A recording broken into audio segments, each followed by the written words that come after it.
The marble floors of Patterson Industries gleamed under the fluorescent lights, reflecting the faces of nearly 50 employees gathered in the main lobby. Ralph stood in the center, his weathered hands clutching a mop handle, his janitorial uniform spotless despite the accusation being hurled at him. "This is what happens when you steal from this company," Victoria Patterson announced, her voice echoing through the vast space. Her designer heels clicked against the floor as she circled Ralph like a predator. Her perfectly styled hair didn't move as she gestured dramatically. "I want everyone to see this. I want you all to understand that no one, absolutely no one, is above accountability." Ralph's face burned with shame, but he kept his head up. At 62 years old, he had dignity that couldn't be stripped away easily. "Ma'am, I didn't take anything. There must be a mistake." Victoria laughed, cold and sharp. "A mistake? Security footage shows you leaving the building yesterday with a box. My assistant reported office supplies missing. What else do you have to say?" The crowd of employees shifted uncomfortably. Some looked away, unable to watch. Others whispered behind their hands. Ralph had worked at Patterson Industries for 12 years, arriving before dawn and leaving after dusk. Everyone knew him. Everyone respected the quiet man who always had a kind word and a gentle smile. "The box had my daughter's birthday gift," Ralph said quietly. "I wrapped it during my lunch break. I can show you the receipt." "Excuses," Victoria dismissed with a wave of her hand. "Security, escort this thief out. Immediately. And Ralph, don't expect any final paycheck. Consider it compensation for what you stole." Ralph's eyes glistened, but he refused to let the tears fall. Not here. Not in front of these people who had become like family over the years. 3 days before the humiliation, Ralph had arrived at Patterson Industries at 5 in the morning, just as he had every workday for over a decade. The building was silent, peaceful in these early hours. He found comfort in the routine, in the simple satisfaction of transforming messy spaces into clean ones. "Morning, Ralph," called out Mike from security as Ralph signed in. "You're here earlier than usual." Ralph smiled, the lines around his eyes deepening. "Got to finish the executive floor today. Big client meeting this afternoon." His body ached as he pushed his cart toward the elevators. 12 years of bending, scrubbing, lifting had taken their toll. But Ralph never complained. This job, humble as it might seem to others, was everything to him. It was stability. It was insurance. It was the reason his daughter Emma could attend State University without drowning in debt. As he cleaned, Ralph thought about Emma's upcoming birthday. 22 years old, graduating in 2 months with honors in social work. His heart swelled with pride so intense it sometimes hurt.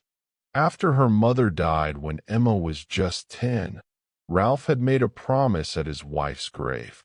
Their daughter would have every opportunity, every chance to build a better life. He polished the conference room table until he could see his reflection. Gray hair, deep-set eyes that had seen too much struggle, a face marked by hard work and harder choices. But when he smiled, thinking of Emma, the weariness disappeared. She was his purpose, his reason for getting up every morning at 4, for working until 7 at night, for never taking a sick day in 12 years. Ralph didn't know that Victoria Patterson, the CEO's daughter who had taken over the company 2 years ago, was watching him from her office doorway. Victoria Patterson hadn't earned her position through hard work or merit, though she'd never admit that to anyone. At 35, she'd inherited the CEO role when her father retired, stepping into shoes that were clearly too big for her. She compensated for her insecurity with cruelty, mistaking fear for respect. "The janitor is still here," she said into her phone, watching Ralph work. "It's barely dawn. Is he stealing time? Check the records." Her assistant, Jenny, a young woman who had learned to walk on eggshells, replied carefully, "Mr. Ralph always comes in early, ma'am. He's never charged overtime. He just wants to finish his work before employees arrive." "That's suspicious," Victoria declared. "People don't work for free. He's up to something. Watch him." This wasn't the first time Victoria had targeted an employee without cause. In her 2 years as CEO, she'd fired 17 people, each termination more theatrical than the last. She believed public humiliation kept workers in line, never understanding that it only bred resentment and fear. Her office was decorated with awards her father had won, diplomas from schools where her family's donations had mattered more than her grades, and photographs of her with influential people who barely remembered meeting her. She surrounded herself with symbols of success because she couldn't generate the substance of it. Victoria's phone buzzed. A text from her daughter, Emma, studying at State University 3 hours away. "Mom, can we talk? It's important." Victoria swiped the message away without responding. Emma was always wanting to talk about feelings, about causes, about helping people. It was exhausting. Victoria had sent her to university to make connections, to study business or law, not to waste time on social work. She didn't know that Emma had stopped calling her mom in her heart months ago. Ralph's small apartment was a 30-minute bus ride from Patterson Industries. The neighborhood wasn't the best, but the rent was affordable, leaving more money for Emma's education, her books, her future. The one-bedroom space was immaculate, organized with the same care Ralph brought to his work. Emma's childhood drawings still decorated the refrigerator, faded and curling at the edges. Photographs chronicled her journey from a gap-toothed first grader to a poised young woman in her graduation gown from high school. Ralph kept everything, treasured everything. He survived on rice, beans, and whatever vegetables were on sale. His clothes were old but clean, carefully mended when they tore. He hadn't bought himself anything new in years. Every penny was calculated, budgeted, allocated. When Emma called, Ralph's face transformed. "My brilliant girl, how are your classes?" "Dad, they're good, but I'm worried about you," Emma said, her voice thick with concern. "You sound tired. Are you sleeping enough? Eating properly?" "I'm perfect," Ralph lied cheerfully. "Don't you worry about me. Tell me about your research project." As Emma talked about her work with homeless populations, about systemic poverty and the need for compassionate intervention, Ralph listened with absolute attention. He didn't fully understand all the academic terms, but he understood her passion, her goodness. "I'm coming home for my birthday," Emma said. "Dad, please don't spend money on anything big. Your company is enough." "Nonsense," Ralph replied. 22 is special. I got you something perfect." What he didn't tell her was that the something perfect had cost him 2 months of lunch money. A professional briefcase for her future career in social work, leather-bound and beautiful. He'd seen it in a shop window and immediately pictured Emma carrying it into meetings, advocating for people who had no voice. He'd wrapped it carefully at work during his lunch break, using paper and ribbon he'd purchased himself. Emma Patterson sat in the university library, surrounded by textbooks on social justice and community development, but her mind was elsewhere. For months, She'd been volunteering at a community center near campus, working with families struggling with poverty, job loss, and systemic barriers. Last week, she'd met a woman named Carol who worked in building maintenance at a large company. Carol had cried while describing how the new CEO publicly humiliated workers, firing them in front of crowds for minor mistakes or false accusations. "What company?" Emma had asked. "Patterson Industries," Carol said. "I used to work there until that woman, Victoria Patterson, fired me for taking home trash bags." "Trash bags."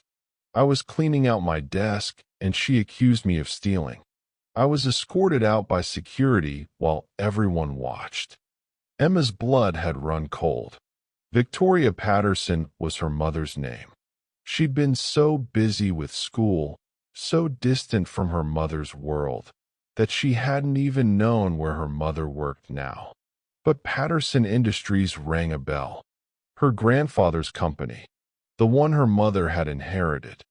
She'd started researching, discovering article after article about Victoria Patterson's hostile work environment, the lawsuits, the complaints. And then she found the employee reviews online, anonymous posts describing specific incidents. One post mentioned a janitor. "He's worked here for years, always kind, always professional. Now the CEO is targeting him, having security follow him, accusing him of stealing time. This man arrives hours early and never claims overtime. He's the last person who'd steal anything." Emma's stomach twisted. She called the company, speaking to Jenny, her mother's assistant, pretending to be a student doing research. "The janitor who's been there about 12 years, Emma asked casually. "Does he still work there?" "Ralph?" "Yes, but there's some trouble. Mrs. Patterson thinks he's stealing. We're all worried. He's such a good man." "Ralph." The name echoed in Emma's mind. The day Victoria decided to fire Ralph began like any other. He arrived at 5, signed in with Mike, and began his rounds. But today, Jenny had been instructed to watch him, to find anything that could justify Victoria's suspicions. Jenny hated this assignment. Ralph had been nothing but kind to her. When she'd cried in the bathroom after a particularly brutal meeting with Victoria, Ralph had been the one to check on her, to offer a clean handkerchief and gentle encouragement. But she needed this job. Her family depended on her income. So she watched, feeling like a traitor. At lunch, Ralph sat in the small janitor's closet he'd converted into a break room. He carefully wrapped Emma's briefcase in the birthday paper he'd bought, his large hands surprisingly delicate as he created neat corners and tied the ribbon. Jenny walked past, saw him through the half-open door. A box, wrapping paper, ribbon. Her heart sank. Victoria would twist this into something sinister. Sure enough, when Jenny mentioned seeing Ralph wrapping something, Victoria's eyes lit up with vindication. "He's packaging stolen goods. This is perfect. Get security footage. I want everyone in the main lobby tomorrow at 4 p.m. "Ma'am, maybe we should just talk to him privately," Jenny suggested weakly. Victoria's expression turned icy. "Are you questioning me? Do you want to join him in the unemployment line?" Jenny backed down, hating herself. That evening, Ralph left work carrying the wrapped box, smiling as he thought about Emma's face when she opened it. Security footage captured every step. To an unbiased observer, it showed a man leaving with a personal item. To Victoria, it showed a thief stealing company property. She spent the evening planning the next day's humiliation, scripting her speech, deciding how to position Ralph for maximum visibility. This would be her masterpiece of managerial intimidation. She still hadn't responded to Emma's text. Ralph arrived at work the next morning to find Mike looking uncomfortable. "Hey, Ralph, Mrs. Patterson wants to see you in the main lobby at 4. She didn't say why. A cold feeling settled in Ralph's stomach, but he nodded. He'd done nothing wrong. There was nothing to fear. The day dragged by. Other employees kept giving him strange looks, sympathetic glances. Word had spread that something was coming. At 3:30, people began gathering in the lobby, summoned by a company-wide email. Mandatory meeting. Main lobby. 4 p.m. No exceptions. Ralph stood in his usual corner, confused as the crowd grew. Then Victoria emerged from the elevator, her presence commanding immediate attention. She saw Ralph and pointed. "Come here." Center of the room. Ralph's legs felt heavy as he walked forward, feeling dozens of eyes on him. He'd never been comfortable with attention. "Does anyone know why we're gathered?" Victoria asked the crowd. No one spoke. "We're here to witness accountability. This man, Ralph, has worked here for 12 years. And for how long has he been stealing from us? We may never know." Gasps rippled through the crowd. Ralph's face went pale. "Ma'am, I haven't stolen anything." Victoria pulled out her phone, projecting security footage onto the lobby's large screen. There was Ralph, leaving the building with the wrapped box. "Explain this." "That's my daughter's birthday present. I wrapped it during lunch. I bought it with my own money. I have the receipt at home." "Convenient that it's at home. Convenient that you can't prove it right now," Victoria sneered. "Office supplies have gone missing. Wrapping paper, ribbon, boxes. And here you are, packaging something to take home." "I bought those materials myself," Ralph said, his voice stronger now despite his shaking hands. "I would never steal from this company. I've given 12 years of my life here." 12 years of theft, you mean? Victoria continued her performance. "You're fired. Security will escort you out. Don't expect your final pay." The crowd murmured, uncomfortable. A few people looked angry on Ralph's behalf, but no one spoke up. Jobs were precious. Victoria was vindictive. Silence was safer. Ralph stood there, his dignity battling his humiliation, when the main doors burst open. Emma rushed through the lobby doors, her hair windblown from the frantic 3-hour drive from university. She'd left the moment Jenny, overcome with guilt, had sent her a warning text. Jenny had found Emma's number in Victoria's office contacts and taken a risk that might cost her everything. "Stop!" Emma shouted, her voice carrying across the crowded space. "Stop this right now." Victoria turned, irritation flashing across her face. "Emma, what are you doing here? This is a private company matter." Emma pushed through the crowd until she stood next to Ralph, really seeing him for the first time. The gentle face, the kind eyes, the worn hands that had worked so hard for so long. Something in her chest recognized him, though they'd never met. "Private? You made it public," Emma said, gesturing at the crowd.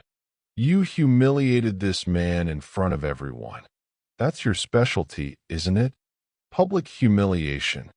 Young lady, I don't know who you are, but you need to leave," Victoria said coldly, not yet understanding. Emma laughed, a bitter sound. "You don't know who I am? I'm Emma Patterson, your daughter. Remember me?" The lobby fell absolutely silent. Victoria's face drained of color. "Emma, you don't understand the situation. This man is a thief. This man is Ralph," Emma said, turning to him. "Ralph, what's your last name?" Ralph, confused by this young woman's defense of him, answered automatically. "Martinez. Ralph Martinez." Emma nodded, tears starting to stream down her face. And you have a daughter at State University? Studying social work? Birthday coming up. Ralph's eyes widened. Yes, but how? Because I study social work at State University. My birthday is next week. And that box you're being accused of stealing, it's my birthday present, isn't it?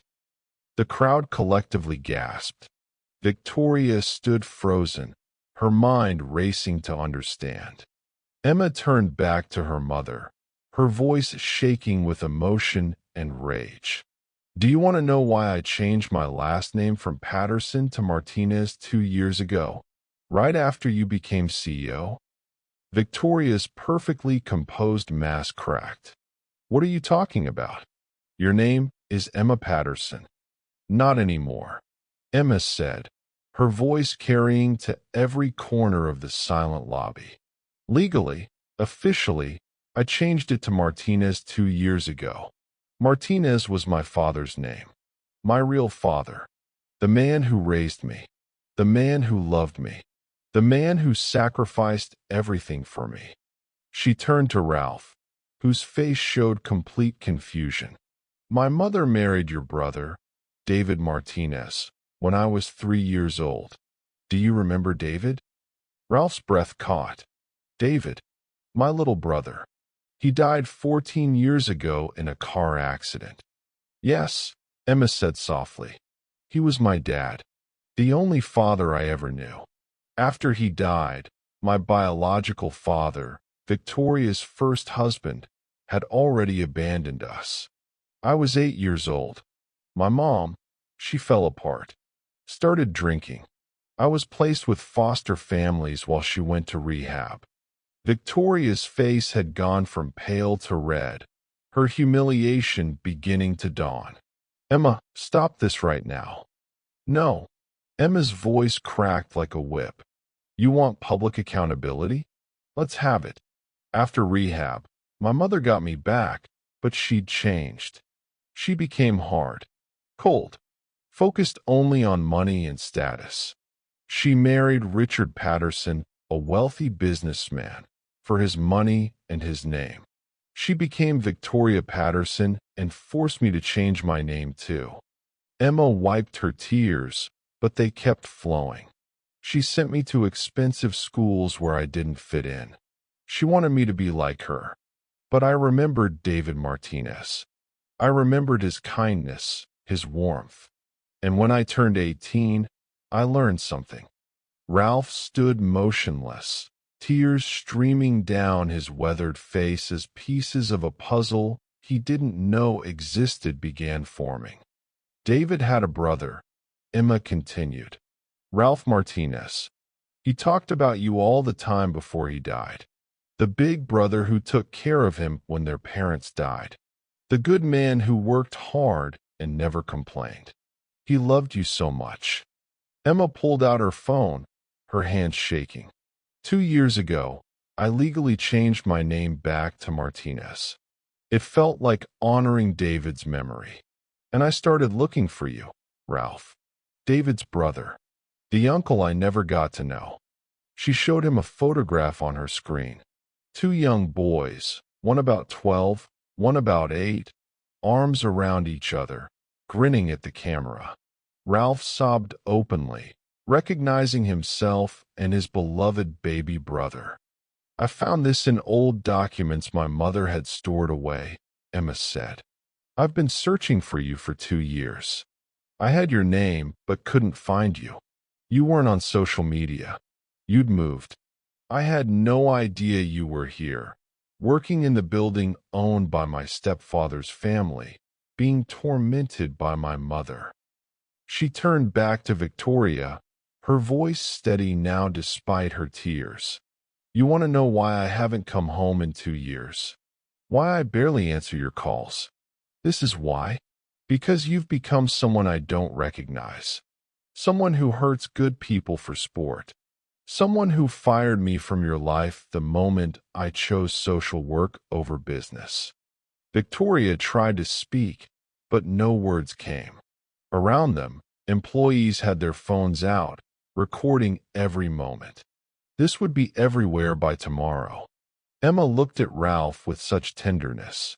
This box you're being accused of stealing, it's for your daughter's birthday, isn't it? Tell me about her. Ralph could barely speak through his tears. Emma. Her name is Emma. She's 22, graduating with honors in social work. She's the light of my life.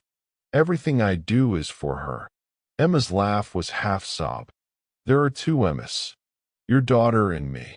Both 22. Both studying social work. Both with birthdays next week. Both loved by good men named Martinez. She pulled Ralph into a hug. This man who carried her beloved stepfather's blood, his kindness, his spirit. I'm so sorry. I'm so sorry she did this to you. David would be so proud of the man you are. So proud that you raised a daughter just like he would have. Ralph held her. This stranger who wasn't a stranger, who carried memories of his brother he thought he'd lost forever. He talked about you, Ralph whispered. Before he died, he called you his little girl. He said you were the best thing that ever happened to him. The crowd wasn't just watching anymore. People were crying. Jenny was sobbing openly. Even the security guards had tears in their eyes. Victoria stood isolated, her power evaporating in the face of authentic emotion she'd forgotten how to feel. Her daughter, the one she'd pushed away, had found belonging with a man Victoria had tried to destroy. Emma stepped back from Ralph and addressed the crowd. This man is innocent. The wrapping paper, the ribbon, the box, he bought them himself because that's the kind of person he is. He'd never take even a penny that wasn't his. And if anyone here has phone footage of this humiliation, I ask you to share it everywhere. Let the world see what kind of CEO Victoria Patterson is. She turned to her mother one last time. I came here to stop you from destroying another life. But I found something I'd been searching for. I found family. Real family. The kind you don't fire when they're inconvenient. Victoria's voice came out small, broken. Emma, please. My name is Emma Martinez, she said firmly. And I choose the Martinez legacy of kindness over the Patterson legacy of cruelty. She took Ralph's hand. Come on. Let's get out of here. You can tell me about your Emma, and I'll tell you about David, and we'll celebrate our birthdays together. As they walked toward the door, the crowd parted. Then someone started clapping. Jenny. Then Mike from security. Then more people, until the applause thundered through the lobby, not for Victoria, but for Ralph and Emma, for dignity and kindness and the family you choose. Victoria stood alone in the center of the room, surrounded by people who no longer feared her, only pitied her.